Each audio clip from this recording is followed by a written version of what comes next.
Hello mga ka-chisflix! Mainit-init pa na issue ang pag-uusapan natin ngayon.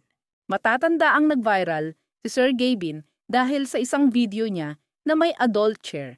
Tapos pag-slide ang bata. Madaming netizen ang na-trigger dahil dito at todo cancel kay Sir Gavin. Isang netizen na nagngangalang Chi Bautista ang sumita kay Sir Gavin at sinabihan itong mabaho ang humor. At syempre, di din ito nakaligtas kay Rendon. Sinabihan na hindi nakakatawa at hindi biro. Kailangan daw ng public apology ni Sir Gavin. At nag-post na nga ng public apology si Sir Gavin at ito ang sabi niya. Magandang araw po mga ma'am and sir. Gusto ko lang po mag-sorry sa video reels na pinost ko po nung mga nakakaaraang araw na ang title po ay Slide. Aminado po akong biglaan ko po yun in-upload sa mga oras na iyon at hindi ko po agad naisip ang kamalian ko.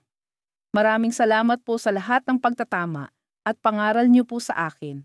Lahat po ito ay magiging isang malaking aral po sa akin na babaunin ko po sa tinatahak po naming landas. Muli po, patawad po at hindi na po mauulit. May binahagi din si Nico David tungkol sa pag-uusap nila ni Sir Gavin at todo hingi ito ng tawad at nagpapasalamat sa pangangaral. Ano sa tingin niyo mga ka-chisflix? Patawarin na din ba natin si Sir Gavin? Comment sa baba ang iyong opinion sa issue na ito. Subscribe para sa mga susunod na ulat at chismis. Chisflix sana!